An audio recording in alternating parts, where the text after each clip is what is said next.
morning. I welcome you all to session 13 of this FDP. It's my privilege to welcome our esteemed speaker, Dr. Malti Satish. Dr. Malti Satish is currently working as Head of EC Department, MS Ramaya University of Applied Sciences, Bangalore. She completed her PhD from Indian Institute of Science, Bangalore in the year 2012.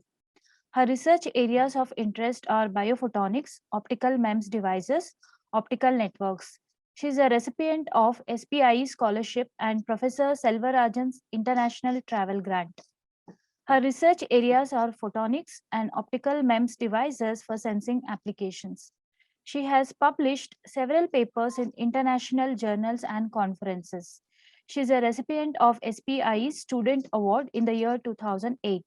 She was a student chair of IAC IEEE during her research tenure. Currently, she is an EXICOM member and chair of IEEE Photonic Society 2020 Bangalore section. Her research involves designing, modeling, and fabrication of optical MEMS components for sensing applications.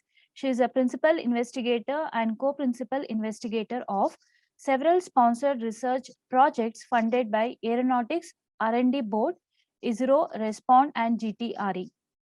She is currently serving as principal investigator for an ISRO RESPOND project for gas sensor development and co-principal investigator in Aeronautics R&D Board sponsored research project for heat flux sensor development. She is a chairperson of 2020-21 IEEE Photonic Society, Bangalore. I welcome you, ma'am, once again. Now you can take over. Thanks a lot, ma'am, for the warm welcome. Thank you, ma'am. Yeah, and hope my voice is clear as well as my video is, the PPT is visible. Yes, ma'am. Yes. Okay.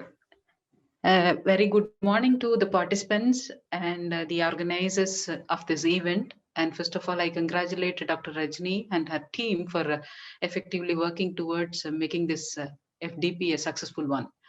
And thanks a lot for providing me this opportunity to be one of the speaker amongst you people. Thank you, ma'am. Yeah. My area, the photonic sensor is my research area, as well as here, apart from the PhD work, whatever I've covered in my tenure at IAC, we started continuing our work in other domains as well. So the basic talk of in today's FDP, I've just divided into two sessions, namely the sensor which is used for biosensing, and another one which is for the civil applications like structural health monitoring. Okay, so the first one, prior to the introduction, let me thank once again Dr. Rajni, Dr. Vipula Singh, head of the department, and RNSIT Photonics team for their continuous support and as well as inviting me for this event. So as I mentioned, initially we'll see, I'm pretty much sure that all the sessions, whatever you have attended so far, you would have come across various other types of photonic sensors.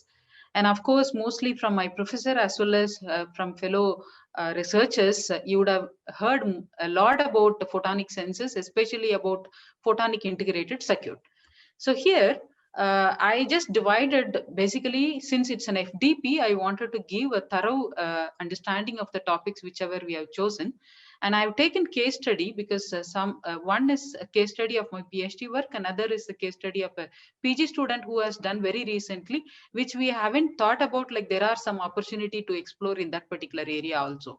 We were not aware. So we started all those things, and especially when we do not have the experimental setup, every faculty may be wondering, like, how are we supposed to start our PhD? How are we supposed to progress? So probably this the case study would help you to understand, like, what are the simulation tools available and what are the other ways of analytical modeling that can be done in order to do these photonic sensors.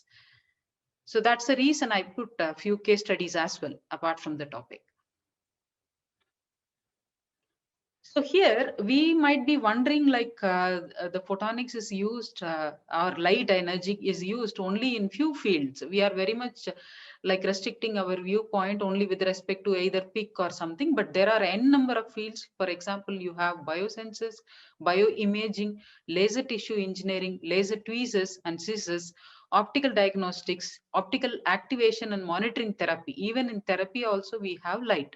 So some of you, if probably elder person who is undergoing a treatment or somewhere in the recent past, you might have come across the optical therapy is also being given, especially with respect to the dental. We have some optical therapy like a very low wattage of laser is being used to treat a particular malignant tumor, or it could be the pain, which the alleviating the pain and all those stuff can be done using optical activation and monitoring with the help of a laser. So we wouldn't have thought about it like optics is being present everywhere in medical field, and especially like treatment as well as diagnostic therapy.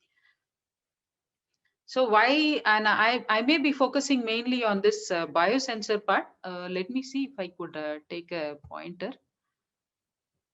Yeah, so I may be focusing on this biosensor part mostly, and a few glimpses I have given because one of my recent PhD student has started looking into bioimaging part as well. So most of my talk, the first half of the talk is going to talk about this biosensors only. And with respect to photonics, when I say biosensors, there may be some glimpse of other devices which are available in the market and as well as in research domain. But we need a comparison, like, and we need to justify like why we are going to optics. Okay, there are some challenges probably at the end of the time, if time permits, like end of the session, I would like to cover those things. What are the challenges we faced during our PhD, and currently like how we can overcome such things and other possibilities. We may be wondering like the biosensor is very recent, okay?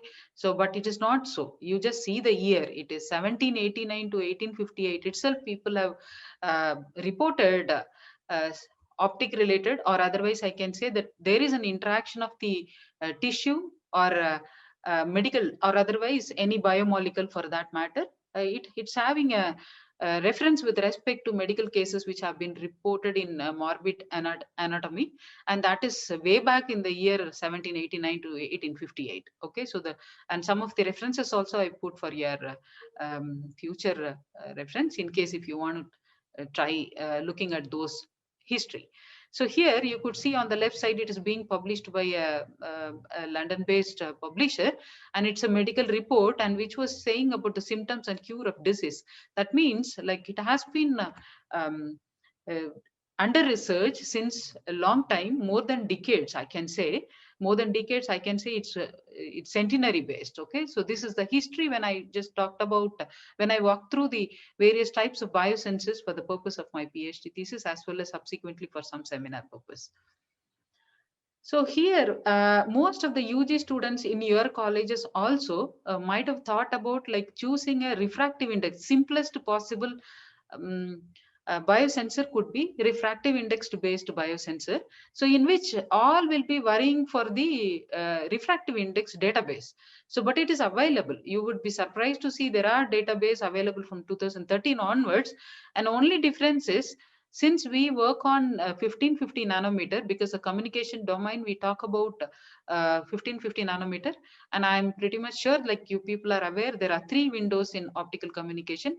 One is 800 nanometer, the second window is 1310 nanometer, and the third window is the 1550 nanometer. The 1550 nanometer is the one which is having very low attenuation, and that's how we started moving from 800 to 1550. So people used to wonder, when it comes to biological application, which wavelength am I supposed to use? So initially we wouldn't be aware that there is not much of databases available with respect to the wavelength of 1550. We generally used to take the value which is available in the first window or in the second window. So this is how the refractive index or the other optical properties of the biological tissues have been produced by reviews which were conducted for either in the physics, medicine and biology domain, or currently in IEEE EMBS society, which is much known to all the participants, I guess. Okay. So these are some of the references which are subsequently coming over here. So I just want to put the standard definition which has been given by IUPAC, is International Union of Pure and Applied Chemistry, in the year 1996. They just want to differentiate a biosensor from other bioanalytical devices also. There were already some terminology which is being used in research as well as in industry. So a biosensor is a self-contained integrated device that is capable of providing specific quantitative or semi-quantitative. We are going to measure actually some numbers, and that number we are trying to interpret in terms of some disease. If this is present, so this disease is there. If it is not there, no. Positive and negative. So I think all of you are now very well aware of the terminology positive and negative due to this COVID. Okay. So, but one good thing with respect to COVID is like we are now able to attend lot of online events. Though we are in different places across continents also doesn't matter. But anyway, when I remembered biosensor, it comes to my mind that what are the other avenues available for COVID related stuff we just have to explore. Though my students have not started probably, I just recommend the participants to think about some biosensors which could be used for COVID applications as well. So this is one such sensor which was reported by the previous person, whichever I mentioned in my previous slide. So they are trying to make it as a smaller and smaller. And probably you would have come across a term, something called as lab on chip. So people used to wonder like, what is this lab on chip? See, now the conventional way of doing your blood test or any test, you go to the lab, give your sample, and they will put it in a container, and then they do some processing. It could be PCR or whatever it may be, and finally the results will be out after some time. But now I just want to make it a minimized one, and so that if it is being mass produced, then the cost will also come down, so that the patient need not come to the lab to test all those things. That's a basic idea. So you are much familiar with the two such commonly used devices with respect to the biosensor. That probably I'll cover up in the next few slides shortly. So when I say a biosensor, there are different types of analytes. First of all, I want you people to get familiarized with some of the terminology. Like one is analyte, another is the bioreceptor, and the one, how are we going to attach the analyte to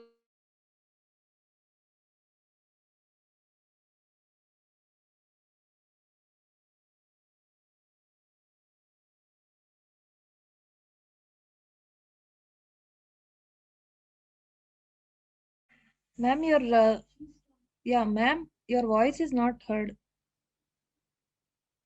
Hello? Malti, ma'am?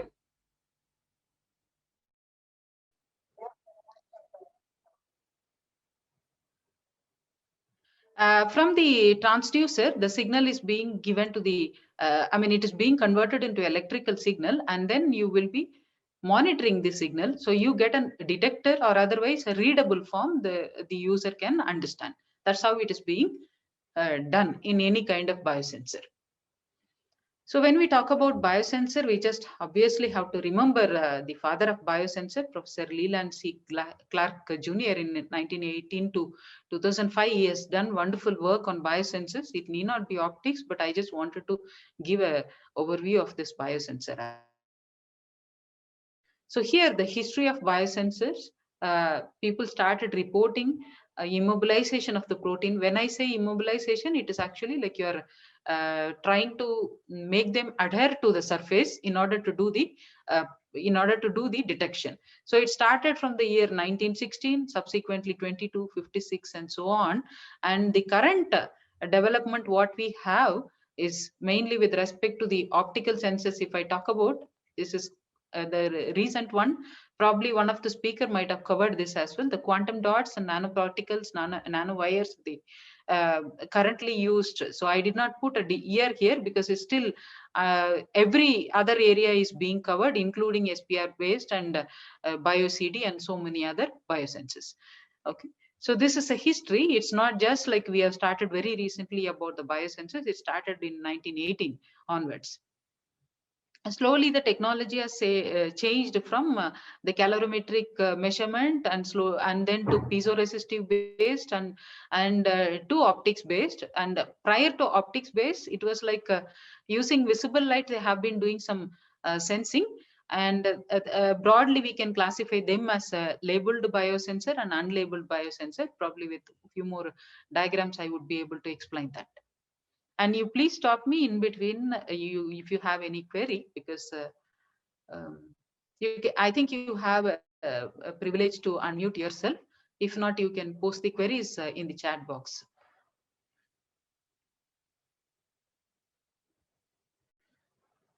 So when you consider a biosensor, so what see, when we are doing at a UG level or PG level, we may not worry about the various parameters, that's for sure. Like we will not worry about linearity, sensitivity or selectivity, but only when you talk about a research level publication, then you have to worry about each and everything, like what is the linearity, what is the sensitivity, how selective it is, and how fast it responds. So it's not only for this biosensor, it is applicable for any type of sensors, whichever you are choosing. Okay, so linearity very well, like whatever the changes that is happening to the substrate concentration, similarly the response from the sensor should also be increasing or decreasing, however it is happening. So that should be linear. And how sensitive, even with a very small quantity, you would be able to detect the substrate concentration or analyte, that is called as sensitivity. And selectivity, suppose you have multiple analytes, but I want to choose only one. In that case, my sensor should be highly selective. And the response time is, we don't want to wait for 2 days or 3 days to get the output. We just want immediate results, and that's how the response time also comes into picture, one of the characteristic of the biosensor. So these are like simplified form of representing how the analyte is getting attached. So this is like envisaged direct detection. What you can see is a monitor is there, directly it gives the output. So that's what is expected actually. But when you talk about this lab on chip, actually at current scenario, we have to expose the material or otherwise the biosensor to analyte, and after that you have to characterize once again. So it is not so simple the way what we are thinking. So lab on chip, one of my professor in IASC used to mention that, as we just envisage like it's a lab on chip, but still the chip is sitting inside a big lab. Okay, so that he used to tell, because in order to characterize, you should go to lab in which you have an optical characterization setup, which consists of a laser and then optical spectrum analyzer. Those are like costly equipments. Then still we have not reached the limit of like lab on chip. Still the chip is being placed in the lab only in order to make the characterization. And I'm sure like all of you are aware of the words characterization as well as fabrication. Since I'm on the last day, probably the other sessions you might have attended and heard a lot about fabrication as well as characterization. The idea is like, anyway, I just want to give a glimpse. Suppose that I am telling like I want to develop a ring resonator based biosensor or a waveguide based biosensor. First process will be, I will be doing the simulation model as well as the analytical modeling. Initially I will have equations. So if I don't have a software to simulate the structure, then I will be going with the mathematical modeling and try to use Mathematica or MATLAB in order to get the response of the biosensor. That must be the first step of any biosensor design. The second step would be, oh, I'm audible, right? Like, but the internet connection is little shaky. Yeah, That's what yes, it's showing. yes, Am I ma'am. audible? Yes, ma'am. Yeah, fine. Yeah. And then when you talk about the design part, that's analytically, you will be doing some mathematical calculation to. Okay, fine. You will be fabricating the device. That's the second step. So even for fabrication also, you just have to come up with the steps very clearly using some softwares available. What should be the first process? What should be the second process? You have to design. And the third one is, you have fabricated the device. Now, how am I going to attach my analyte? For that, we just have to do functionalization of the surface, and then I have to put all my analyte. But how are we going to pass light? So that's the biggest challenge here with respect to optics. So those who are working on integrated optic devices know very well. The thickness of the waveguide is single mode waveguide, means it's hardly going to be 250 nanometer thickness, and width is going to be 450 nanometer. Launching light into that small structure is really challenging. So that's where we are stuck up still, unable to bridge the gap, and still we are just thinking about how to make it as a completely lab on chip. Another alternative is, like, I don't want very accurate answer. So I am okay with there is like some compromise on the cost. If I'm just ready for that, then you can think about LED as an alternative source rather than laser. So in that way, we encourage our UG and PG students to do some low cost devices which are able to sense even in one of the application is glucose sensor. So one of my batch has developed a non-invasive method of glucose sensing. You don't have to prick, so it is non-invasive method. Just pass light and observe the absorbance on the other side, make some detectors, make use of some detectors and output, and finally display the value in terms of mg per dl. This is what is required. But the thing is, you are ready for the compromise on the accuracy of the result. Okay, so when I say you want a perfect output and you don't want any error, then obviously we need to go for a high cost solution which consists of this laser as a source as well as optical spectrum analyzer to detect the wavelength changes. If it is an intensity variation, a photodiode and avalanche photodiode would be sufficient. So we'll just walk through various terminology which is being used in a biosensor before going to the original optical biosensor. So very frequently we will be using the term analyte. So what basically analyte is, in our simple terminology, when we started our PhD, we just used to assume everything as blood. Okay, and when we don't have blood in lab, we will be doing with sugar or glucose being mixed in water, and the refractive index can vary from 1.3 to 1.33, like that. We will take all the RA ranges and we used to work on it. So that is with respect to the analyte. But actually the analyte could be protein, toxin, peptide, vitamin, sugar, metal ion, and so on. And then you have sample handling. See, I cannot directly put the analyte onto the surface. Instead, you just have to think about functionalizing the surface, or otherwise sample preparation. Okay, so then we should know, this is where this biochemist will come into picture. So we need a collaborative team. Even though I say, like, I am an optical engineer and I would like to work on this optical biosensor, but still I should be having a team who could help me in sample preparation as well as other chemical related stuff. And then you have the detection recognition. This could be of anything, like it can be of calorimetric, or it can be piezoelectric, or it could be optics. And finally, you want to convert everything into a readable form. Most of the sensors would convert that into electrical energy, and then we will just interpret as a table by you doing some calibration. Okay, so I just repeat. So this is analyte, sample handling, and then detection and recognition. Then you will have the signal.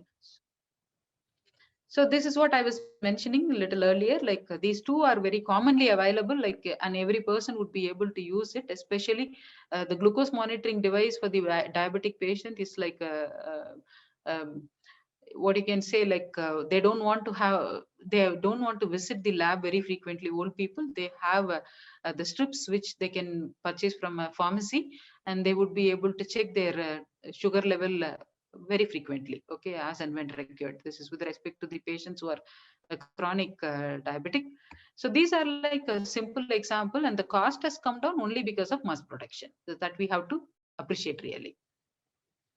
And apart from that, you have breath analyzers also, so which is being one of the example I put, but there may be several companies working on it. So this is a rapid biosensor breath analyzer, and this is one analogy which I found in Google. It's like older time coal miners were using birds used as a biosensors. Actually, the gas leakage and other stuff can be detected by bird, and to give a caution to people who are working in coal mines. Now we have advanced sensors, but still some tragedy happens in some of the mines. And this is one more such platform which is available commercially. It's a BioCore biosensor platform, and routine biomolecular interactions can be done. So here I am not distinguishing optics based or any other technology based until I touch the topic. So here whatever I say, it may not be optics also, it can be just fluorescence based or any other thing. So the typical methods of sensing technologies available are fluorescence based DNA microarray, SPR surface, the SPR is surface plasmon resonance, impedance spectroscopy, scanning probe microscopy, and AFM STM, quartz crystal microbalance, and surface enhanced Raman spectroscopy, electrochemical biosensing technique. And in that, if you choose, which are being very widely used, are calorimetric biosensor, potentiometric, amperometric, optical sensors, and piezoelectric biosensor, in which I'll be focusing more on this optical biosensors. Okay, so this is with respect to heat, and this is with respect to the resistance change and current changes, because any biomolecule reaction, either it will be endothermic or exothermic. That means like either it will take heat energy, or otherwise it will give away heat energy. So that is called as calorimetric. So calorimetric sensors would be working based on that heat changes. Okay, and similarly some devices would be like, see, though I say in general about a piezoelectric or potentiometric, the whole structure will be built in such a way you are going to coat on a particular material. So obviously you can remember this analyte are going to sit on a sensor. Okay, so that's very, very common. So in the case of piezoelectric devices, usually the gold is used, and whenever it comes to biological devices, gold is being used for as a functionalized material to functionalize the surface, and that's the reason some of the sensors would be very costly, but the gold is being deposited as a very thin layer so that it doesn't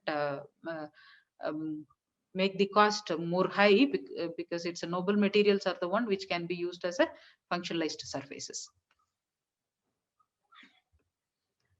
In the case of electrochemical biosensors, we are just thinking about the redox reactions which happen, we might have studied in our chemistry, and that works under the application of current. Okay, so it involves some electron movement, and then between two electrodes, and we just have to observe the current flow which is coming out of it. So that's being classified as electrochemical biosensors. So battery is one such electrochemical device which you can imagine, just similar to that. These are like biosensors. And even potentiometric, the voltage is being monitored, and especially this is used as a pH meter.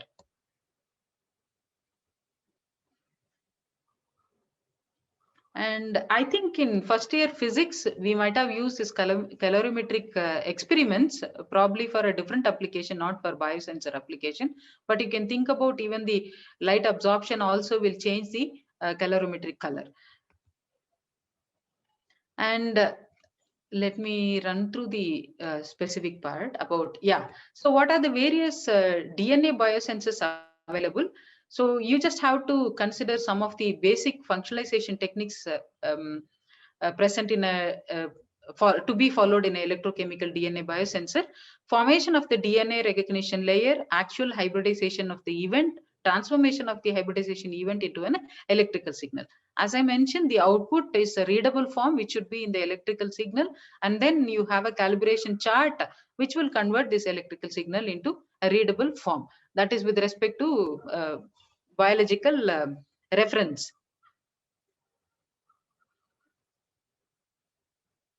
So most of these applications are motivated by clinical diagnostic and for genomic mutation detection and all.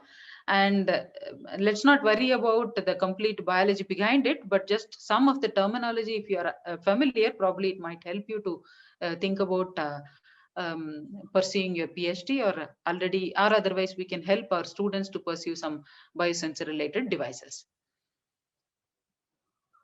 And we may be thinking that it is in medicine related only, but there are, as I mentioned in the beginning of the lecture itself, like we have several applications. If possible, one or two we will discuss at the end. some may be like repeated, so I would like to skip. So here, this is the major classification when I talk about optical detection. So protocol 1 is a labeled optical detection, because we used to wonder what is this label, because we are EC, most of us are EC or some other background, and then we may be wondering, like when we start the biosensor, what is this labeled detection, unlabeled detection. So this was the first study which we were trying to understand. So when optics was used initially for detection, people have used fluorescence based detection methods. So here you could see I've introduced some of the terminology in the previous slides itself, like you have target molecules, and then which is nothing but a biorecognition molecules, and that should be tagged with the dyes. Okay, so then you will be passing some light.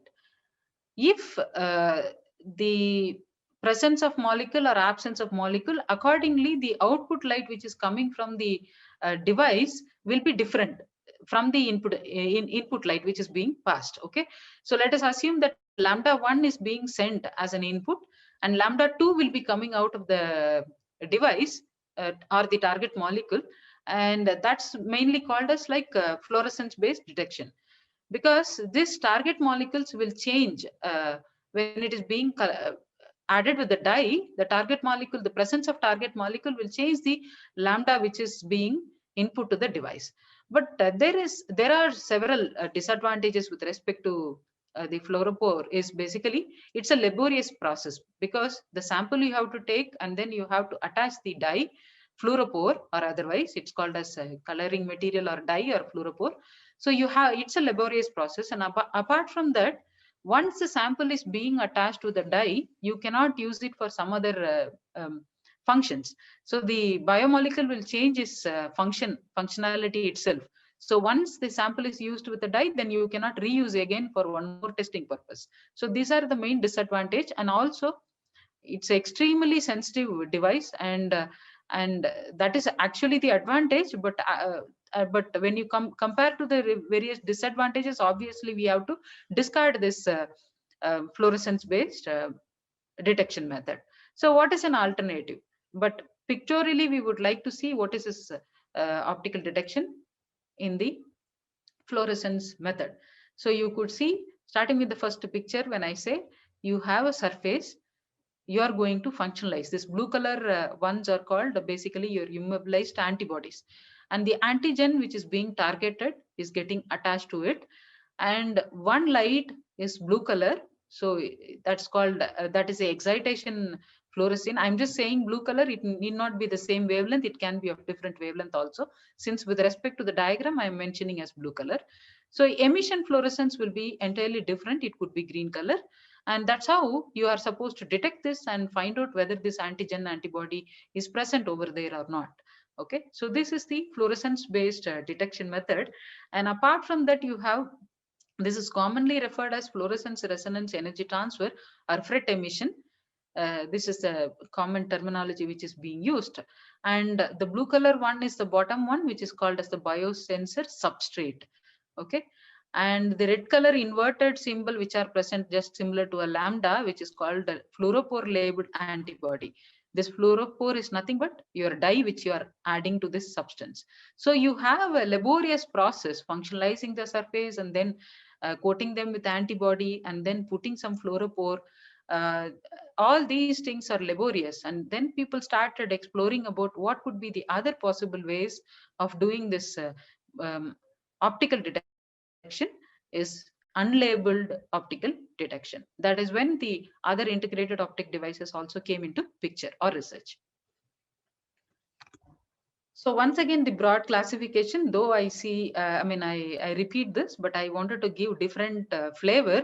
In optics itself, you have different types of senses. It could be fluorescence based, or chemiluminescence, or light absorption, or it could be reflectance, or Raman scattering, or simply refractive index change. So anybody who wants to work generally will go for this refractive index change, and then they develop the senses. Okay, so these are optical transduction method, and subsequently you have a signal processing device, or and then if you want to remotely monitor, then you have to think about Wi-Fi device also attached to the system, so that you can monitor this signal from a far off place. Okay, so that you can expand as a project for your students or for PhD topic related stuff. So we can, I mean, it's a good idea to stick on only to the device level if you're concentrating on the biosensor fabrication. It's better to stick on only to the design and development of particularly a biosensor, optical biosensor. Okay, so these, if students are interested, probably you can think of the whole setup with the LED related stuff, and which can be used for refractive index or absorption based. Mostly it is absorption based.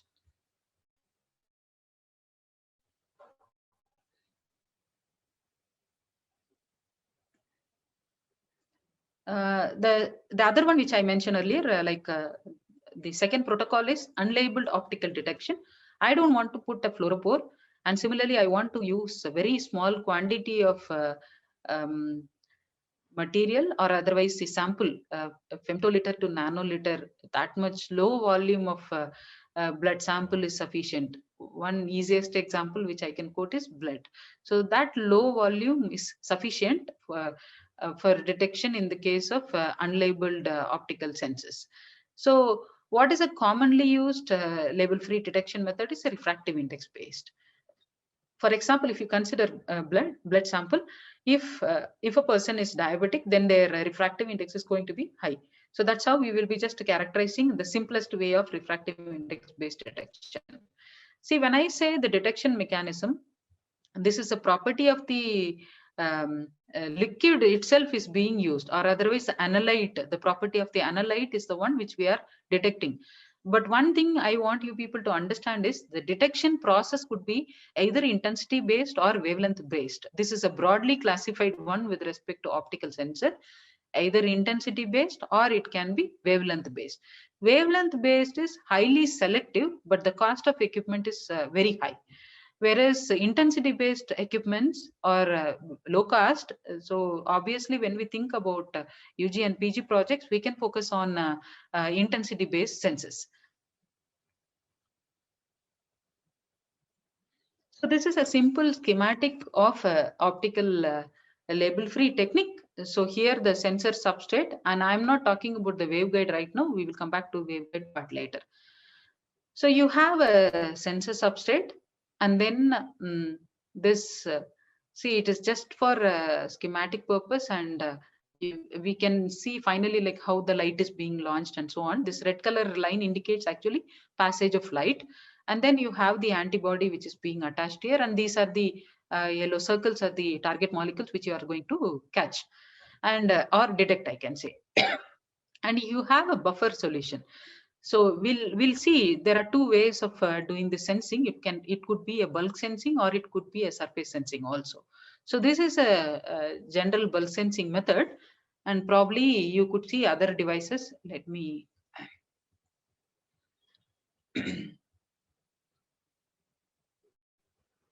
okay, maybe I missed that. If it doesn't come, probably I will explain with respect to some of the diagram.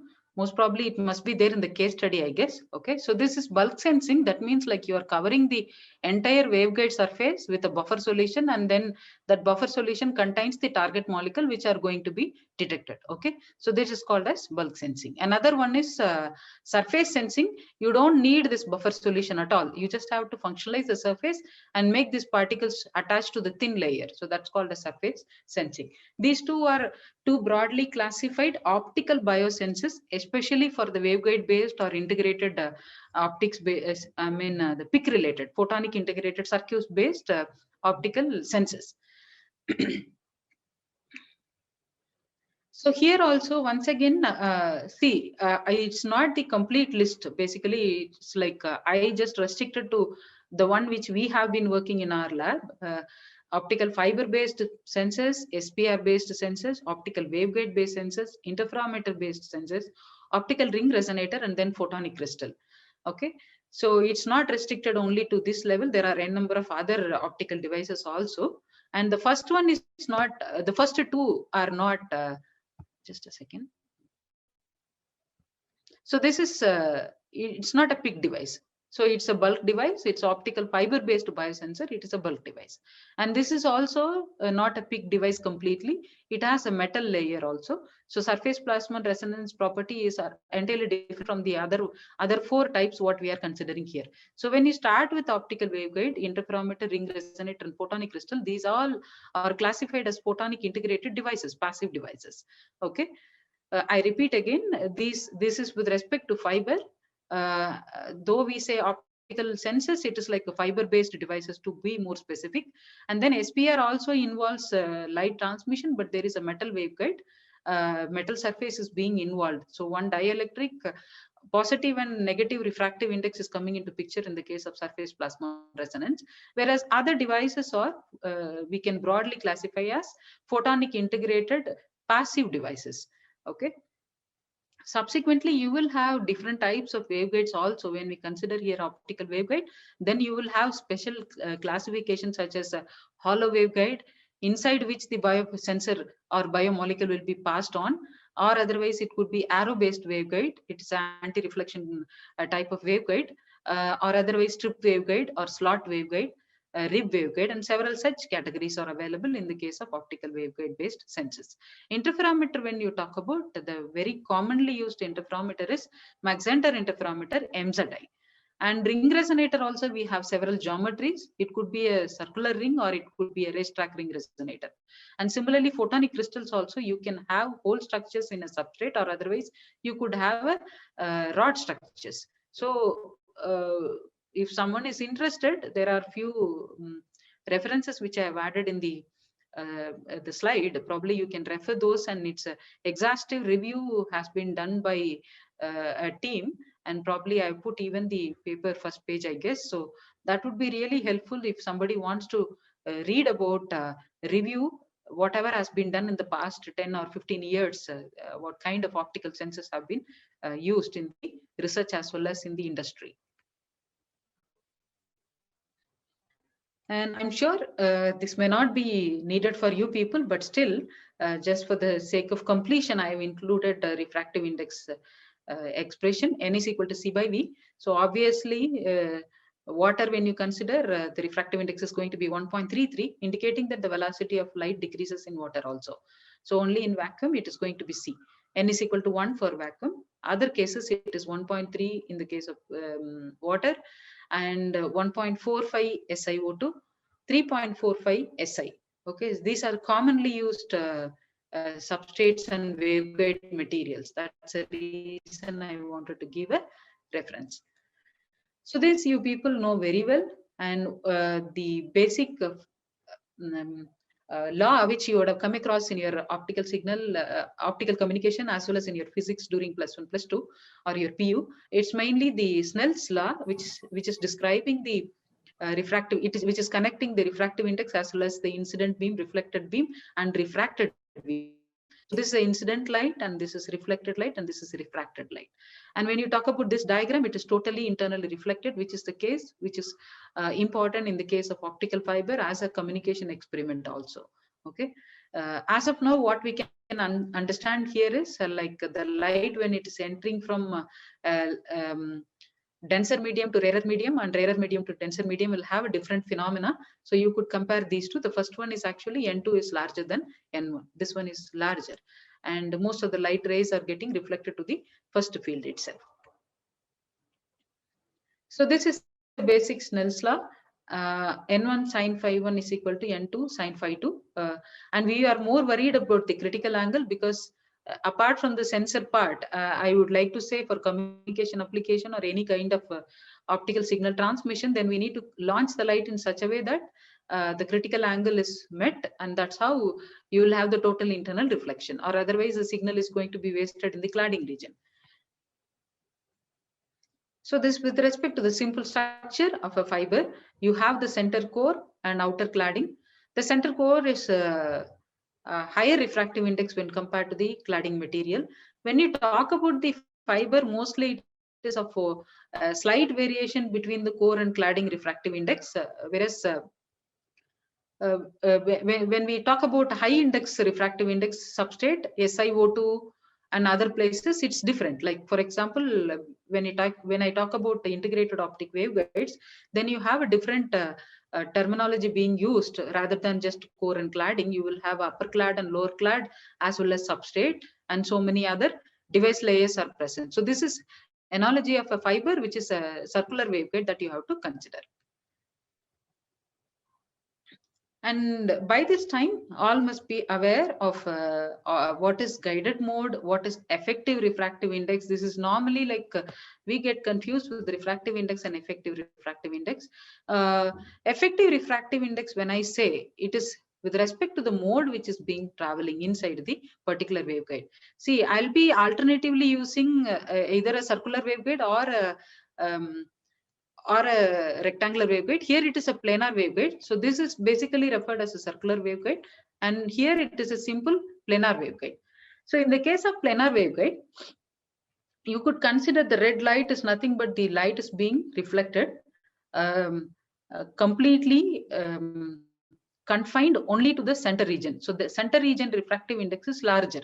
So when I say a guided mode, means it's a field pattern or the light ray which is confined only to the core region is called as a guided mode. And the corresponding refractive index, if I go back, I'll tell you here. See, this is just refractive index. I don't use the word effective refractive index here. So when I say effective refractive index, then I'm referring only to the guided mode. So here the guided mode, let us assume that the first mode, let's not go into the details such as TE or TM. One mode, let us assume that there is one mode which is being confined completely in the center region or the planar region. So this dark color indicates the refractive index higher, and the light color indicates refractive index is lower, just for our understanding. And you could see the ray which is satisfying this particular condition is called as a guided mode. So the one which doesn't satisfy this condition, which is equal to k naught n sin theta naught, or otherwise beta is equal to k naught into n effective.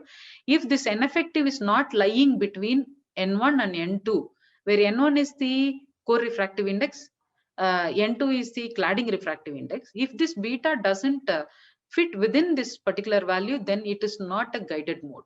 Okay, here you have to remember very well about this guided mode is k naught into n effective, where k naught is the free space constant, 2 pi by lambda is value of k naught, and n effective is the effective refractive index of that particular mode, okay, guided mode, which is being considered here.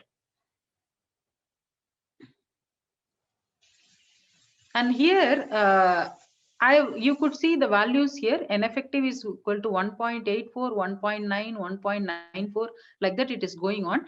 But here if you consider N1 and N3 are taken as 1, and the center value or the slab waveguide is equal to 2.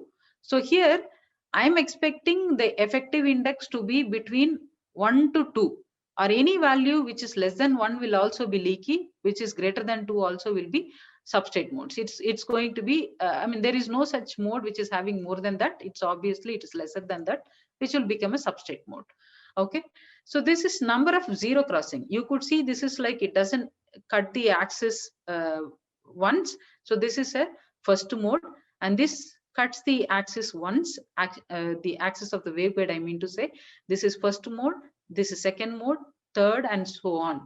And mostly in all the sensor design or any application, communication application design, we will be worrying only about a single mode waveguide. So the thickness of the waveguide is restricted in such a way, it will not allow the other modes to propagate. Okay, so that is a design aspect which we will be considering when we talk about single mode waveguide. And at this point, I would like to know, like, you have any queries with respect to this, because I covered almost it's 10:30. Do you need a break, or you need some time to discuss or something like that? Please let me know. No, ma'am, you can continue. I can continue? Yeah. Thank you so much. So now this is the planar waveguide which I have considered here. And the planar waveguide, you could see that it is confined in two sorry, one direction only. Why do I say it is confined only in one direction? Means the top and bottom are a different refractive index material, only the center material is different. That means the light has light can propagate in the horizontal direction, or otherwise it can pass towards you and me. Okay, so that means two degree of freedom is available with respect to the propagation. So that means the confinement is in only one direction. So suppose I want to construct a device which is confined in 2D, then I will have to do this way. Okay, so the simple one which we have seen in the previous structure is a planar waveguide. The subsequent one, which is being confined in both the directions, is called as channel waveguide. So here I have not mentioned any N1, N2, N3 or N4, anything like that. But the only thing is, from the color coding, what you can understand is this is high refractive index compared to the surroundings. So I can have N1 equal to 1 here. Here I could have some other value. Here I could have some other value, and so on. But still, what I mean to say is all the surrounding refractive index is in general referred as cladding refractive index. That should be lesser than this. Then only I say that it is confined. Okay. I repeat here. The center one refractive index should be larger when compared to the surrounding. Then only that waveguide will be supporting propagation of optical signal, or otherwise it is going to be leaky. Okay. And I think there are some video lectures, probably I referred it long back. I'm not sure whether it is available right now. So you people can just go to the video lecture by Dr. Raymond if you want to visualize how the light wave is being transmitted over a planar waveguide structure or a channel waveguide structure, and relevant materials, many such materials are also available. So here, when I say that channel waveguide, we can have different categories. So one thing which I want you people to remember is the dark color is always a core or the waveguide. Okay, so here you could have simply the waveguide sitting over the cladding layer. So the bottom cladding layer is generally referred as a substrate, and the top one will be referred as a cladding. Okay, with respect to the channel waveguide. And you have a diffused waveguide, and I think that Rajini and her team was working on this. This is like a refractive index is not a step one, it is a graded one. Okay, so when I talk about the diffused waveguide, it is graded index profile. So TI infused or lithium niobate waveguides are classified as a diffused waveguide. And then you have a buried strip waveguide, like you are completely burying the whole structure inside a cladding material. So and then in the buried strip waveguide also, strip waveguide, when I refer, it is going to be like a simple rectangle waveguide. And when I say rib waveguide, it has a arm-like structure. So we'll have some close-up images later, or SEM images later, in order to understand the main difference between the strip waveguide as well as the rib waveguide. And this is one more thing, like strip loaded waveguide. You have a simple strip waveguide. On top of that, you have one more structure. So that's called a strip loaded waveguide. And mostly, or most of the devices we construct either using the strip waveguide or using the rib waveguide, most of the applications, which I mean to say with respect to the biosensors. Okay, there may be different application with respect to the diffused waveguide and so on. So wherever I don't give some references, mostly I might have taken from my thesis. So this is one such simulation. We were so fascinated when we were doing our PhD. We were very much fascinated to develop this. Just a second. It's not. Yeah. So here, as I mentioned earlier, this is a numerical commercially available software. So initially we worked on RSoft and so many other softwares, and later on we moved to this numerical also. So this is SiO2 is the lower cladding. A very thin layer of SiO2 is used. I'm not sure whether I mentioned earlier or not. There is something called as SOI, which is frequently used in applications of communication as well as biosensing. That is called the silicon on insulator. Okay, so you have this silicon here, which is sitting on the SiO2, and this SiO2 thickness is 1 micrometer. Generally, it is 1 micrometer, and below that you have the substrate, Si substrate, larger thickness will also be available. So you have this waveguide which is designed for single mode operation. So if I want to recap, I just want to say I want only one particular mode being traveled inside. So I don't want other modes. Okay. Accordingly, I have restricted the thickness to 250 nanometer and 450 nanometer, and it's a proven factor, and so many experimental evidences are also available to ensure that this is a single mode operation. And you could see the light is being confined majority inside this, and this is a TM mode profile, TE mode profile. Okay. This is how it will look like when you're fabricating the device. See the dimensions, as I mentioned, it's very, very small, 250 nanometer and 450 nanometer. So when you go here, you could see like SEM image very clearly shows that the strip waveguide is so small. And obviously someone can think about, like, if you've already started working on this domain, you might be thinking like, how am I going to launch the light over here, right? So obviously there are two ways. One is you can have a grating coupler here. That means end of this strip waveguide, you are supposed to put a grating. Grating means you have to fabricate a grating. So that is one way, or otherwise you could have taper. But generally taper waveguides are not preferred over, because it will occupy extra space when you are comparing that with the grating. Grating you can just have at the end of at the strip waveguide itself, wherever you want to launch light as well as to detect the light.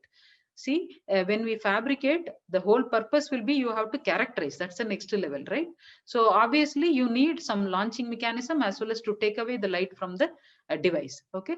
So then obviously you out of this two methods, whatever I mentioned, people can explore the option of grating, because in our recent project, one of the project, we have fabricated grating sensors for coupling of light into these devices. Integrated optic devices. So that's the easiest way, as well as it doesn't consume much of the substrate area, and your device will not become lengthy also. Okay. See, the simplest equation which is available for strip waveguide will be just W cross H less than 0.13 micrometer, like that. It has been experimentally provided, and I suggest you people to refer Saurabh. Saurabh is the author who has done enormous work on this silicon photonics devices. So you can just refer their paper in order to understand the equations. Though we don't have a set of equations which are applicable for this particular PIC mode, you just have some empirical relationship by using experimental methods or based on the analytical modeling. So this is one such equation which has been proposed by them. So it's like if I know the width of the waveguide as W and H is the total height, then what am I supposed to have the value of H if it is a single mode condition. So this equation which I am projecting here is for the single mode application.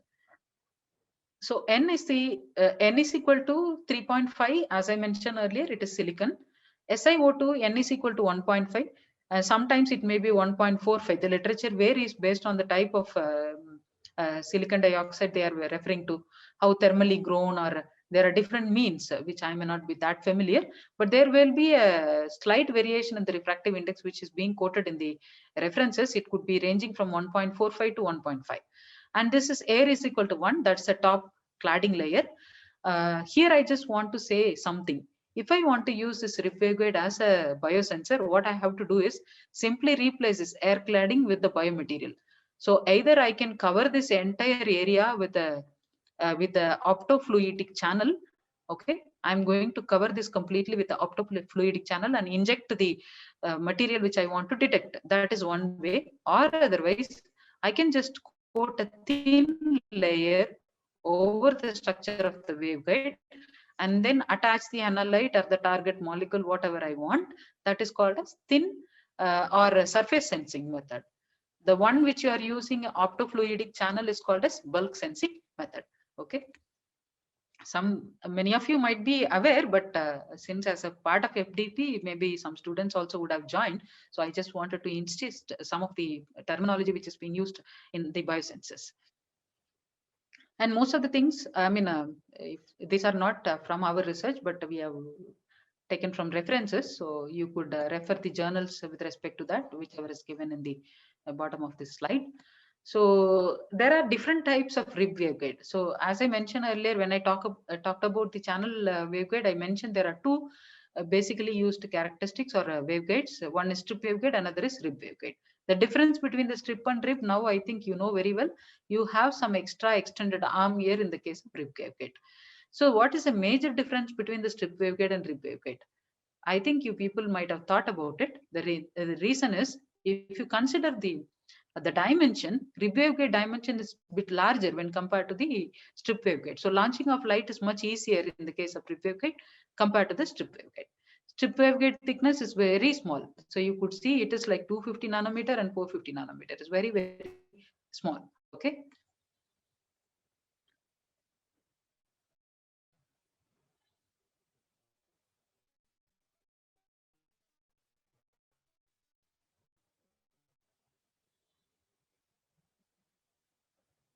So when we fabricate, we think, I mean, we may expect like we are getting a very smooth surfaces, but sometimes you will have corrugations also. But that corrugations, development of corrugation can be used for some other application. So here I want to mention a special structure is a rib waveguide SEM image, a scanning electron microscope image, and this is a Bragg structure on a ribbon slab waveguide. Okay, so here you could see these corrugations or the periodic variation of the refractive index, which we generally call it as a Bragg structure. This is highly useful in communication application as well as in sensing application. So this is fabricated on a SOI wafer. Okay, so this is a rib waveguide structure with corrugations, but actually in real fabrication also, even without our expectations, we may get this corrugation that will result in some losses. Okay, so a clear what do you say, like a fabrication process, you have to be very clear like what kind of fabrication method I want to choose in order to get a proper smooth surface. That's also one of the challenge which we need to consider when we think about fabricating devices. This is the paper which I mentioned earlier. So during our PhD or even now also, like if somebody wants to start their work on biosensor, I refer this paper and I think it's openly available. So though it's written in 2008, still I can appreciate like the rigorous analysis and rigorous comparison which the authors have done with respect to optical biosensors for unlabeled targets. So there they have compared even the labeled targets also. So I suggest you people to just go through this literature and have a glimpse of like various kinds of biosensors available. So far, whatever I've covered with respect to the biosensor or mainly of what do you say, integrated optic devices. Okay, so other than that, even laser also we should consider as an optical signal only, right? So though we are talking only for the communication purpose, we just need to think about the various applications of laser for medical field as well. So the subsequent part, we will touch upon some of the techniques available already in the research as well as in the market. And apart from that, we will see some optical diagnostic methods as well as therapeutic methods which are using laser as a source.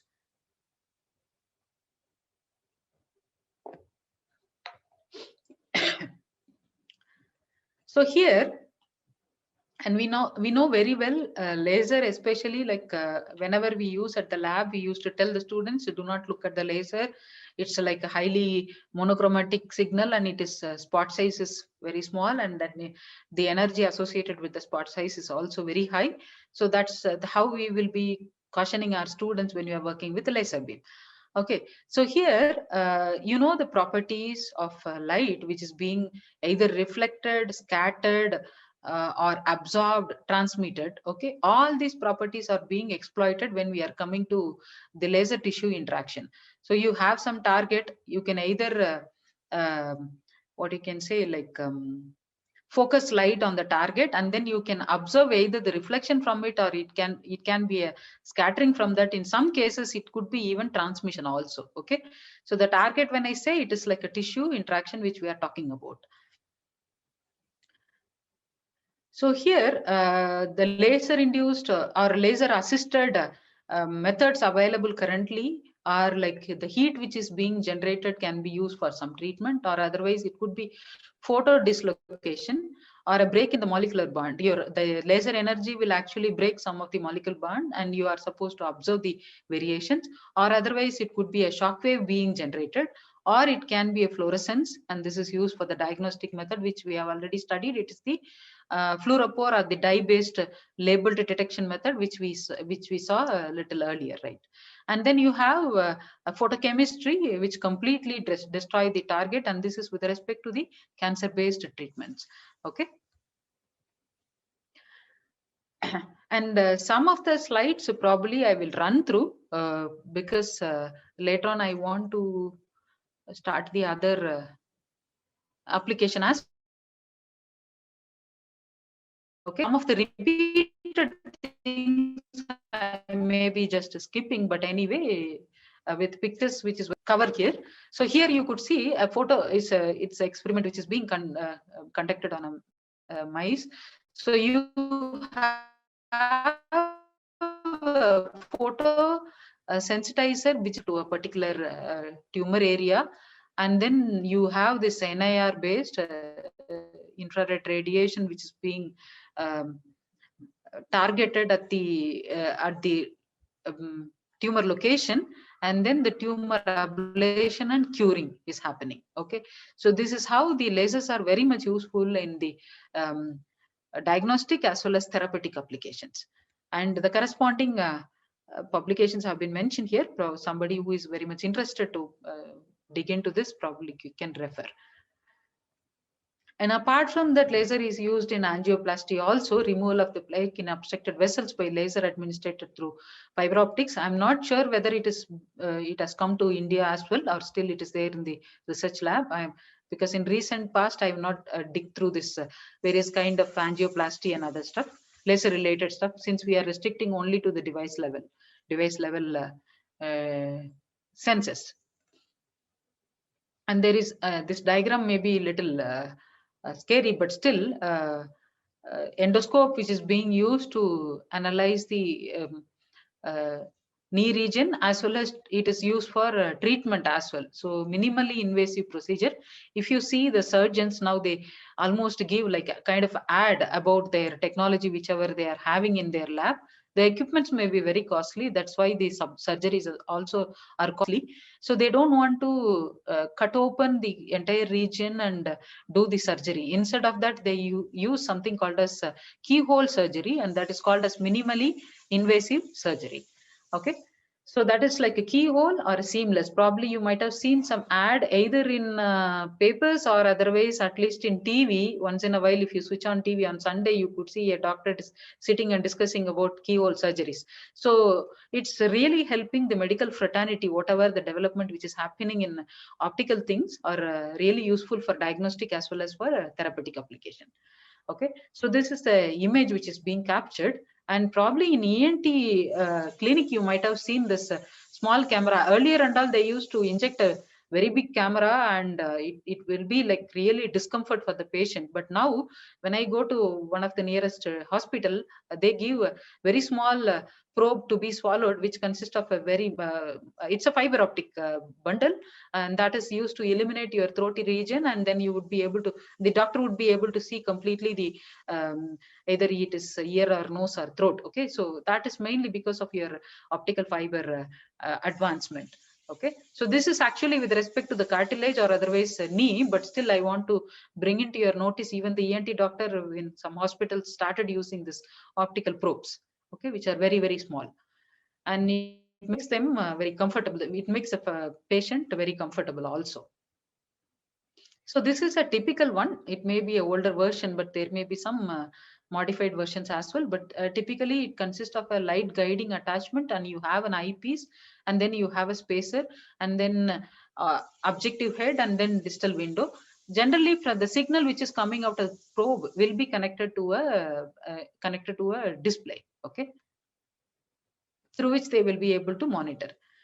And SPR I will skip because in order to conserve time, and let's see if time permits, we'll come back. As I mentioned earlier, it consists of a metal layer. That's the main difference between the other waveguides and this waveguide. Okay, SPR is basically with respect to surface plasmon resonance, and you have a metal layer coming into the picture. And the permittivity of the metal layer is different from the dielectric material what we are considering. Only that's the major difference between this and waveguide based devices. These are from the paper, so probably you people can refer it. As I mentioned earlier, we can classify them either as a bulk solution, or it could be just the thin layer of protein or DNA, RNA, and so many other devices. Thin layers, analytes. Here, if you remember, we started with waveguide. Strip waveguide and rib waveguide. Then the second structure would be the Mach center interferometer, which I mentioned, like in interferometer, we can have different devices, but mostly used one is a MZI based device. And MZI is, for the people who are seeing this for first time, probably I would like to introduce some of the,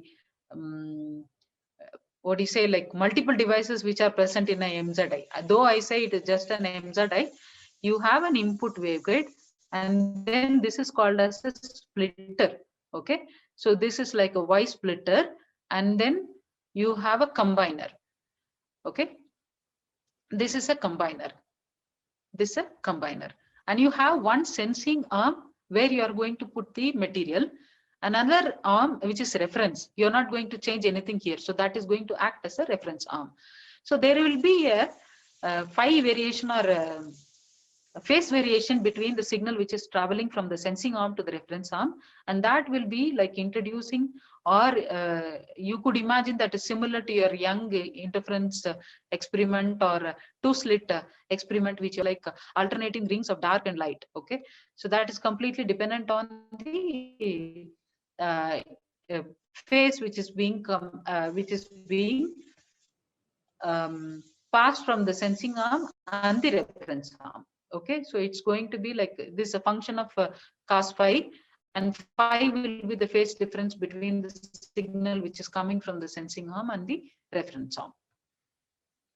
So once again, you have a combiner. Okay, and let's not worry about like what kind of splitting can happen. So generally what we consider here is a 3 dB coupler or 3 dB splitter, meaning like whatever the input you are passing here, it will be divided equally into these arms. Okay, but you can have a different ratio also, that is possible with respect to the splitter.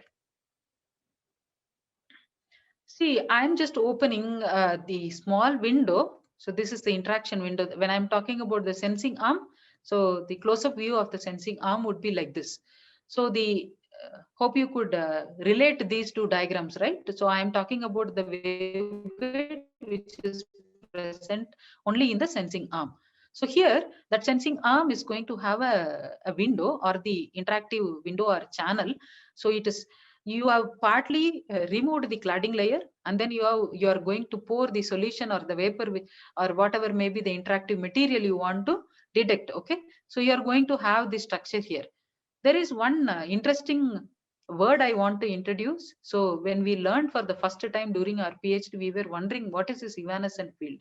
Okay, so the small tail which is leaking out of the waveguide is called as evanescent field. The one which is confined inside is like you can represent either as a sine or cosine function, whereas the one which is leaking into the cladding layer is exponentially decaying field. Okay, still it is a guided mode, but still I have a small portion of the light which is coming out of it, which is known as evanescent field. Initially people thought that it is a disadvantage, but later on we found this evanescent field is the one which is interacting with the cladding and external environment, which is suitable for the sensing application. Okay, I repeat here, this is a guided wave, but still portion of the guided wave is leaking into the substrate as well as to the cladding layer. So that is the one which is interacting with the external solution.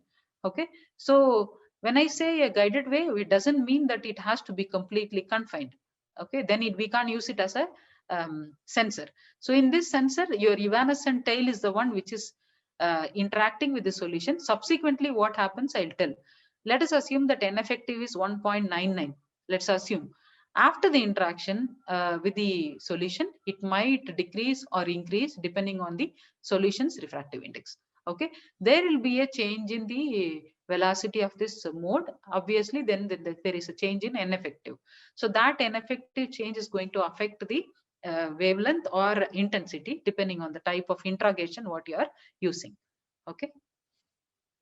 So this is the expression which I mentioned. It's the signal which is observed here, I, which is coming out of the MZI interferometer, is equal to I naught, which is being launched, into 1 plus cos delta phi, where phi is a function of N effective and LS. LS is actually the length of the interaction window what we are using over the waveguide. Okay.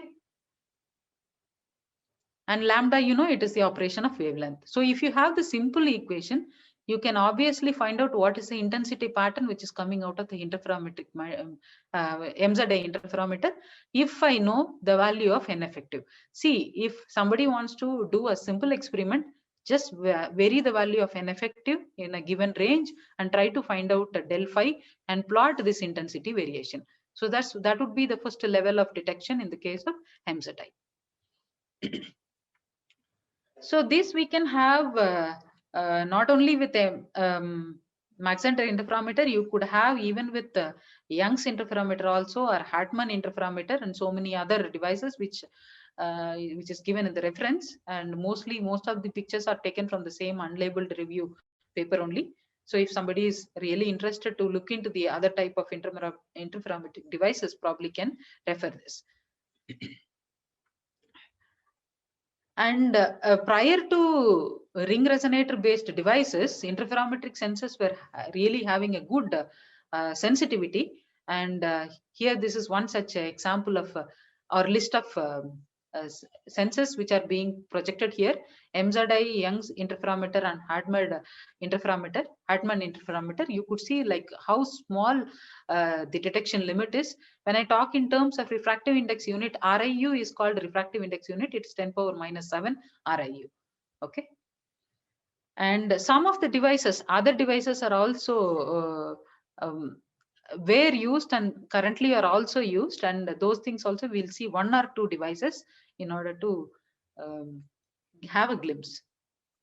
So one such device I wanted to introduce here, because this was work done by Professor Manoj Verma, who is currently a professor in IISc in nanoscience department, sense department.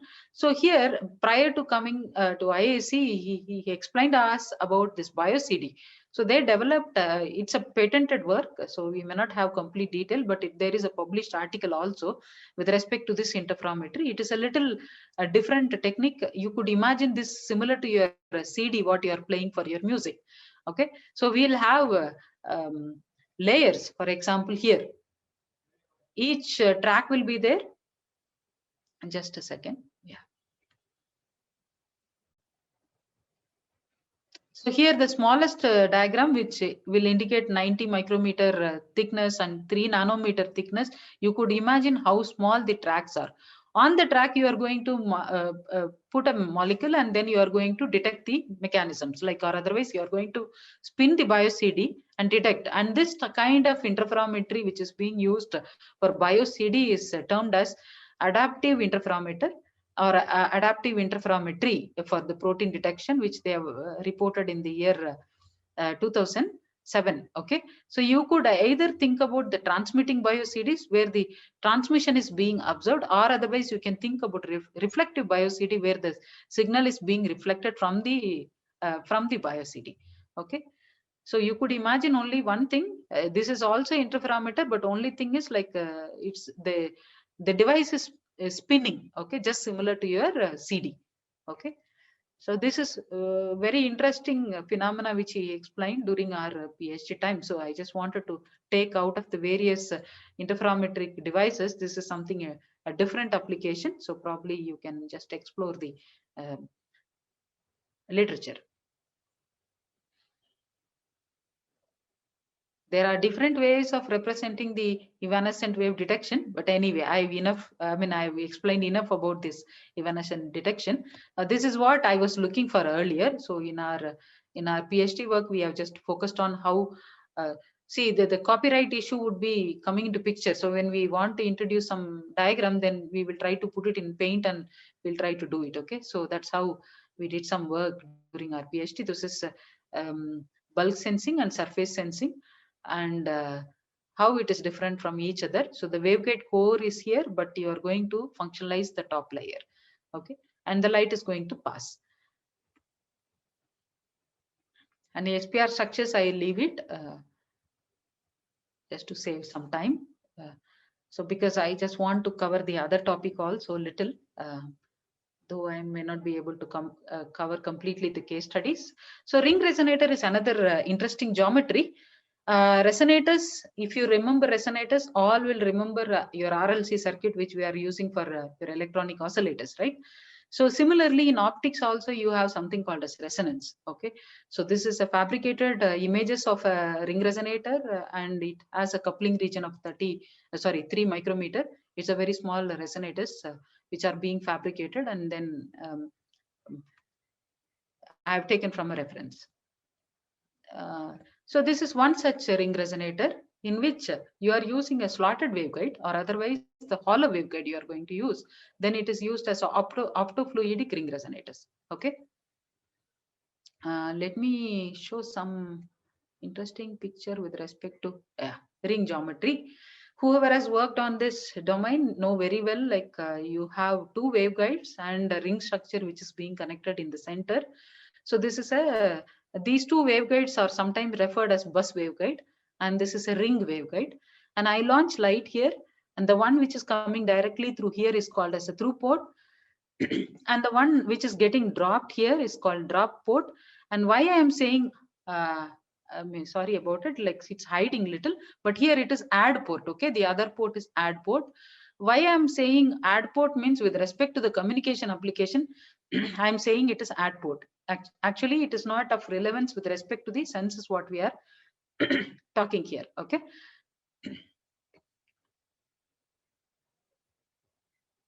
And this is the condition for reference for the resonance condition 2 pi n effective into R, which is equal to m into lambda R, where n effective, now I think all of you are familiar, is the effective refractive index of a particular mode which is being transmitted over there, and R is the radius, and lambda R is the resonance length, resonance wavelength, and this m is the mode. Okay, it can be of any order, and m can be 1, 2, 3, and so on, depending on the resonant modes. Why do I say m is equal to 1, 2, 3? Means the wave which is circulating here, it is not just only one wavelength will be dropped. There may be multiple wavelengths, and the transmission spectrum, when you observe at the point of drop, you could observe like m is equal to 1, 2, 3, like that. There are n number of drops which is occurring in the ring resonator.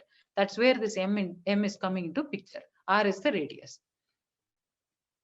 All these things, now I think you must be able to connect it. This is a strip waveguide based, isn't it? So it is not a rib structure. So we have not put anything below this, which is substrate area also we did not mention. And similarly on the top region, the cladding is also not mentioned here. Okay. So this is the resonance curve, or otherwise the transmission spectrum of a micro ring resonator. So you could see this is what I mentioned earlier, like drops. This is mode 1. Let us assume initially we are not capturing for certain period, because until it stabilizes, we will be getting only the noise signal which is coming over there. It is then once it stabilizes, the signal which is coming out of the ring resonator will have drops like this. Okay, so the typical window of observation here, what we are taken for our consideration is 1545 to 1555. What we say is the wavelength is being swept over a larger range.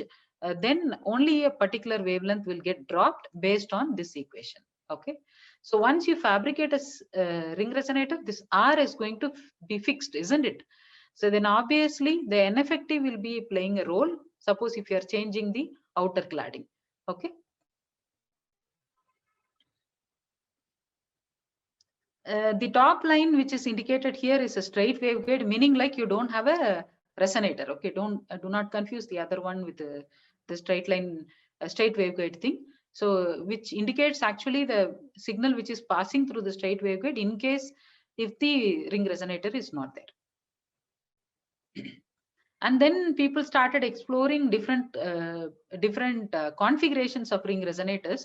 Okay, and especially if you want to increase this region, I want to mention the special name for this region is called coupling region. So there is a, if we are considering a perfect ring like this, then the coupling region is not very active. So you may not be able to control much in the coupling region. Instead of that, then people started using a small straight waveguide here. That LC represents actually a straight waveguide. Then slowly, if you keep increasing, then it becomes a racetrack resonator. Okay, from ring geometry, it is slowly changing into racetrack geometry. So this LC also has a lot of influence with respect to the extinction ratio. When I say extinction ratio, the ratio between the on and off condition. Okay, we could see for LC equal to 2 micrometer, this is providing a very good extinction ratio. So we need to optimize, no need to go for the fabrication as it is costly. We can optimize all these things using simulation softwares and then fix the value. Either you can refer the literature and you can start working on it, or otherwise you can optimize, reproduce the same results and find out like, is it working for our simulation also. And here, so what we try to say is like tweaking the value of LC will obviously improve the extinction ratio, which is important in the case of detection. Okay, and also in the case of optical communication, but still when we are talking about senses, we need to think about detection. This is one such reported work in the year 2012. So I mentioned earlier, you can either interrogate the intensity or you can interrogate the wavelength, isn't it? So the one which I'm talking about here is the wavelength interrogation. So without my biomolecule, there is some value of lambda. With some biomolecule, there is some variation. So I'm just going to find the delta lambda variation. And with this delta lambda variation, I would be able to say this molecule is present or this is the change in refractive index. Okay. Generally, it is represented in terms of RIU. It is change in refractive index. And next to ring resonator, another frequently used device is photonic crystal based devices. Okay, and photonic crystal based devices, as I mentioned earlier, you can have holes in a substrate or otherwise you can have rods in the structures. And the defect, the one hole is missing or something, it's called as a defect in the photonic crystal. And I'm sure like you would have heard so many lectures related to this. So I may be skipping, but one animation which might help you to realize this, a waveguide based.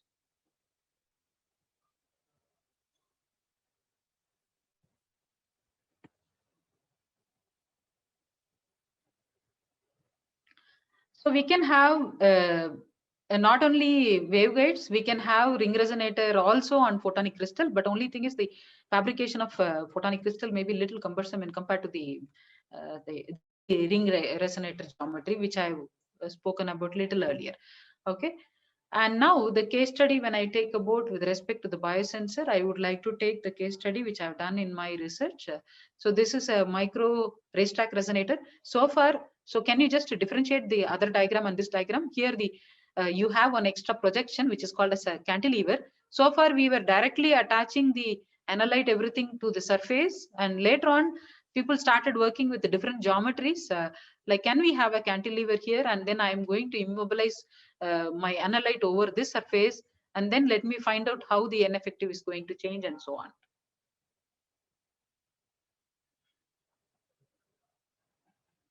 Just a second, 1 second.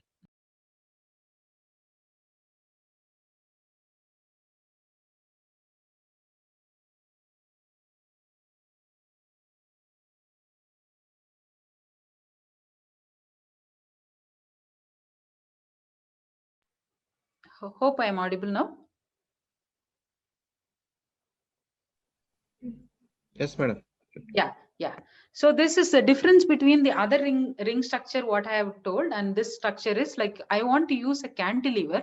So basically, when I talk about this smaller dimension, it is called as a MEMS cantilever, which is being attached, or otherwise the ring geometry is sitting over the cantilever. And I can actually functionalize this and try to find out how the deflection of the cantilever is going to change this N effective and so on. Okay.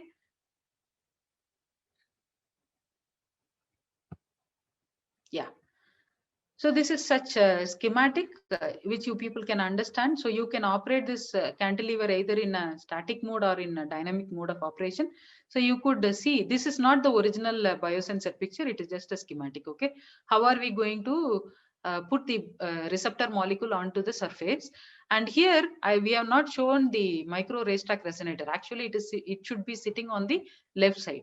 This cantilever is being attached to the ring resonator or the racetrack resonator structure.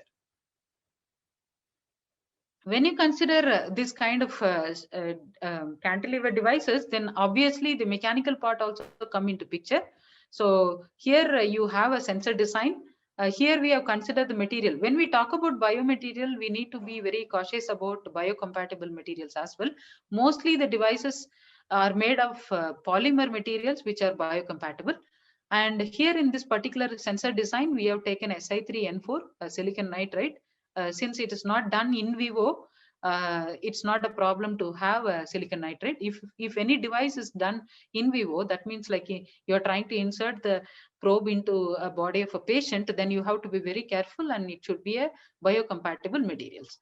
Okay, and normally the functionalization is done either with a thiol molecule, or otherwise it's a very thin layer of gold surfaces which is hydrophilic in nature will be used, whereas thiol molecule is hydrophobic in nature. That means it repels the water molecule. Okay, depending on the type of the analyte, we have to choose whether either a thiol molecule or otherwise gold surface.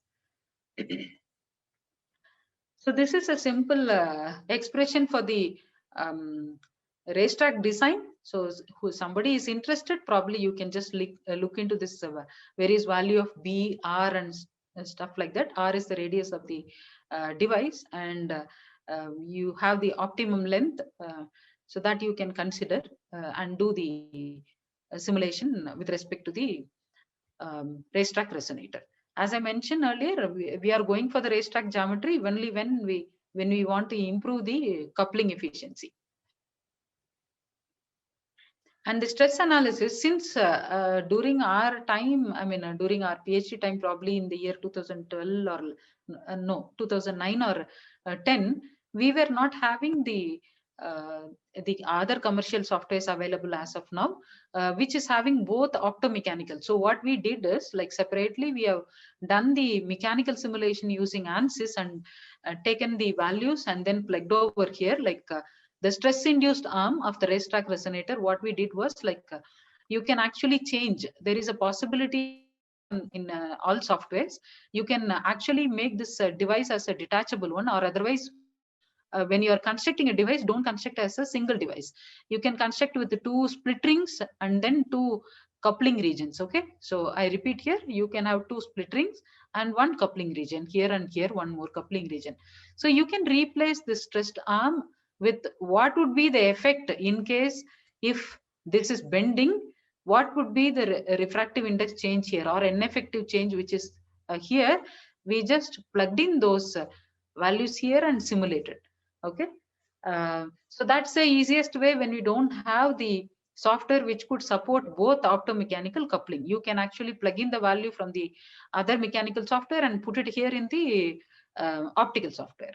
Okay, so we just studied for a biomolecule, which is one is bovine serum albumin and insulin immunoglobulin. I'm sorry, it's immunoglobulin G. There are different materials. We just wanted to compare one compressive and one tensile. Okay, that means the beam has to bend either downward or upward, and we wanted to study, and the same study we have done using the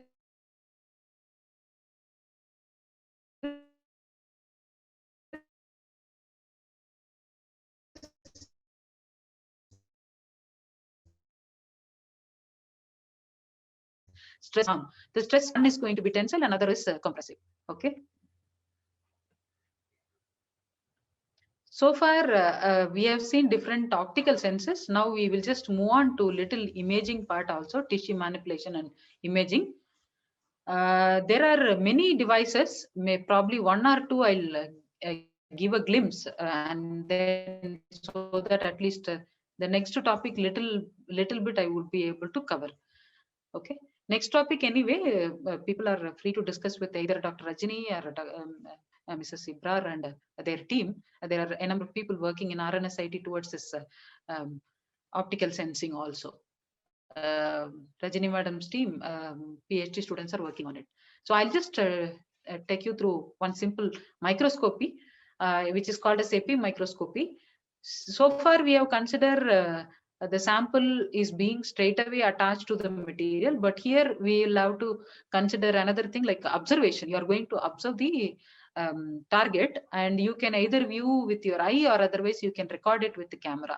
I'm not sure whether you are able to see this. This is one is recording with the camera, another is observation with the eyepiece. Okay, so you could see the bright field is the one, the signal is coming from the top and then it is illuminating this target area. This filter cube is the one where you keep the material.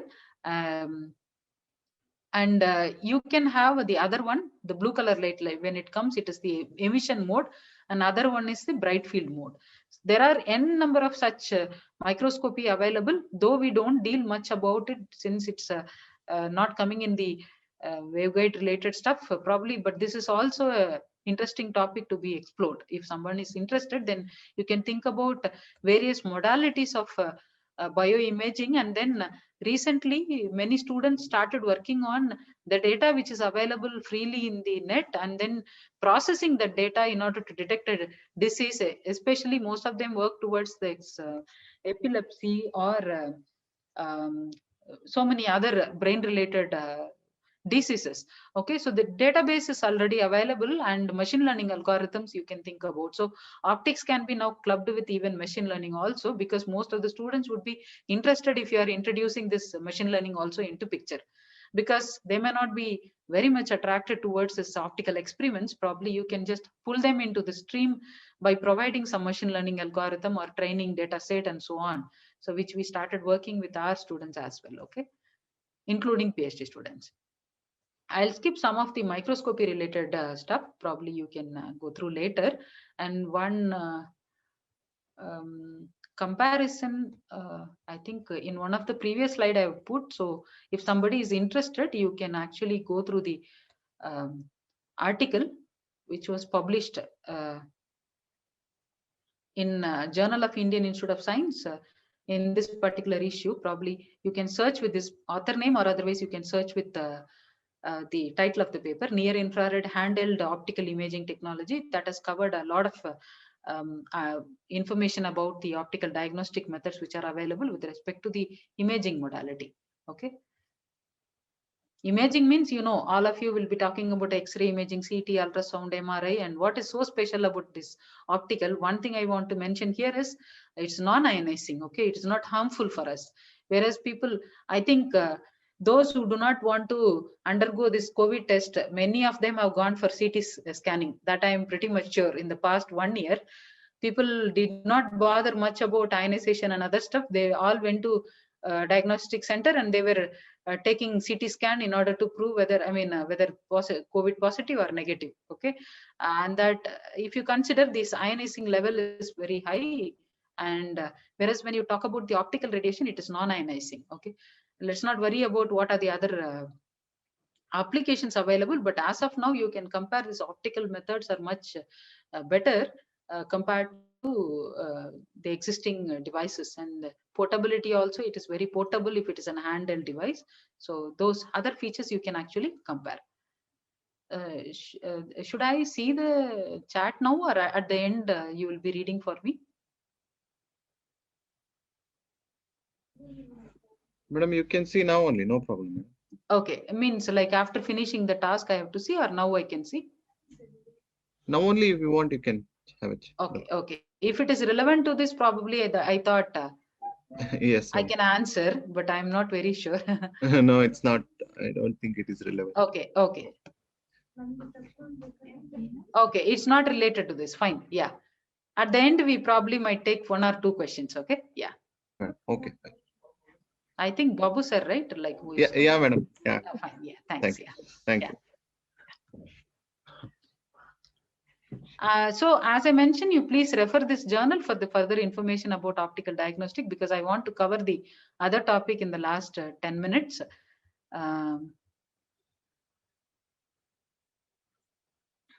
Anyway, I'm not going to talk about the waveguide process once again. I'll just give you what we have done in our. See, there were wonderful Nobel Prize was given in the year 2018 for the optical tweezers, which I wanted to give a glimpse here. Okay, probably you can browse through. And most of the biosensor related stuff, we just refer this introduction to biophotonics. Okay, and then apart from that, you have IEEE Photonic Society journals and conference papers, SPAE, and I missed OSA. OSA can also be used, Optical Society of America. Yeah, I just want to give a glimpse. So far, overdose of bio-related stuff. Now I just want to give the avenue or give an overview of photonic sensors available for structural health monitoring. Okay, so this is mainly for an architecture thing. So the ring resonator, when I was studying, I was really surprised to see this example which was given. So Lord Raleigh was sitting in St. Paul's Cathedral way back in 1800s, and he found that there is a if somebody is speaking over there, and they were able to hear on the other side. So then they started naming this gallery as a whispering gallery. Okay, so that's how this WGM come into picture, like a whispering gallery mode in the case of ring resonator. So then he started analyzing like what is this whispering gallery mode and how it is very useful in case of optical devices. Okay, so that was a what you can say historical event which we can connect with this cathedral. And though it is St. Paul's Cathedral, even in India we have Gol Gumbas and other places still where you can have this whispering gallery waves.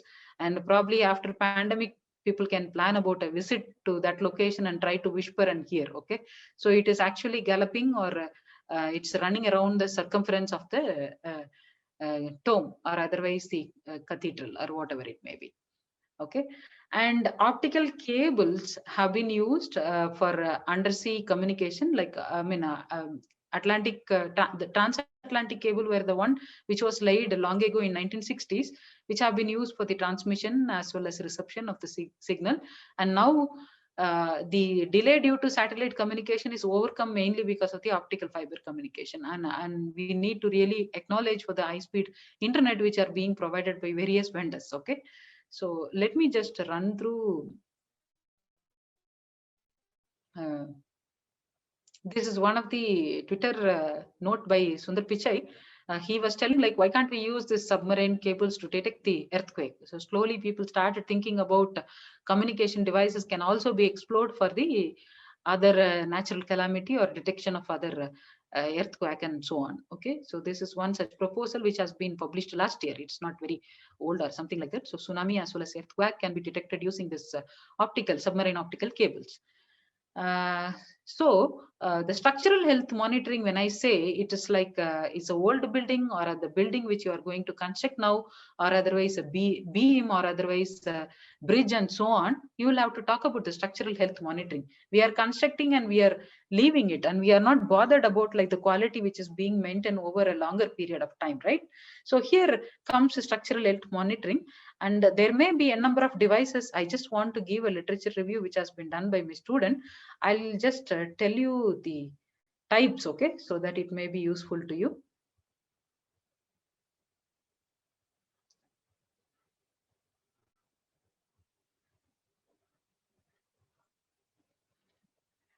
So in the case of sensing, we can think about intensity, reflection, interferometric, or scattering. This we have told already, it is applicable for any type of sensing, not necessarily only structural health monitoring. So here I would like to show the types. Yeah, these are the 4 major sensors which are used in crack detection with respect to the structural health monitoring. fiber Bragg rating. I'm sorry about the typo over there. It is a fiber Bragg rating, and then Brillouin optical time domain analysis, Mach Zehnder interferometer, and strain gauge. These were mainly used in crack detection with respect to the concretes.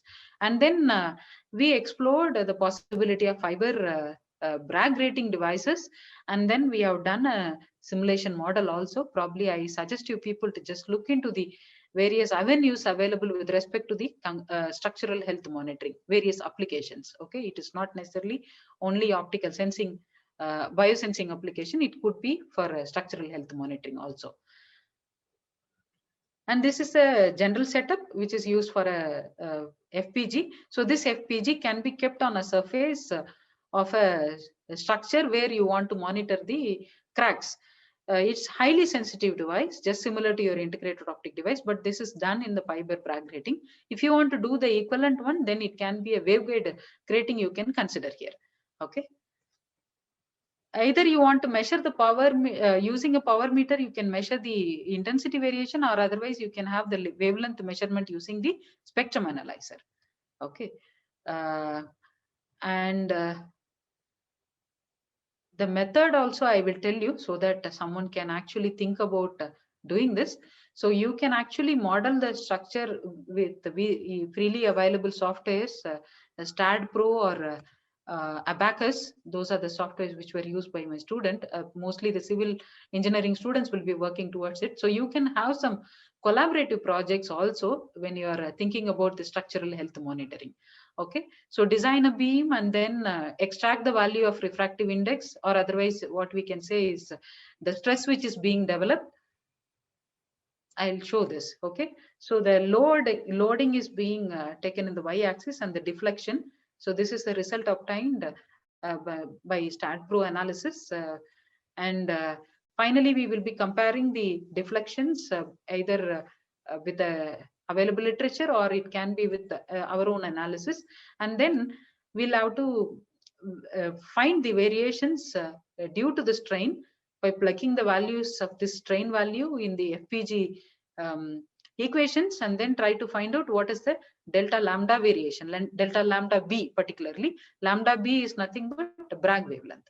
Okay, so I repeat here, you can design the concrete structure, or you can model the beam structure, or whichever structure you want to monitor. You can monitor, actually you can model it using Abacus or any other software, and then take the values of strain and plug into the values of refractive index with respect to the wavelength variation delta lambda B, and then study the structure. Okay, so this is one recent study which we have done, and we started exploring. Actually this started with our recent field trip to Sagar. There's a place in Shimoga district where the landslides are very common. So whenever it starts raining, you might be seeing in the TV, like in Madikeri or so many places, like many people died and so many cattle died and so many things like happening. So we need something called as early warning or detection system, right? So the government is also now looking for such opportunities, early warning or detection system using this FPG. So we are in the process of discussion. Still, it is due to pandemic, we couldn't go for any further field trips, but these are like really exciting field which you people can think about pursuing as your PhD, and write a proposal to GSI also, Geological Survey of India, which will consider your application in case if it is suitable for their needs. And people will look for low cost devices, because government funding may not be like more than 50 lakhs, 40 lakhs or something like that. So I think we need to come up with some handheld devices which are very easy to be useful for this GSI related applications. Okay. With this, I would like to stop for any further questions, because I just want to finish on time. So you can have discussion. Probably Dr. Rajini can share the slides with you later. So I'll be sending those things to Madam. Okay.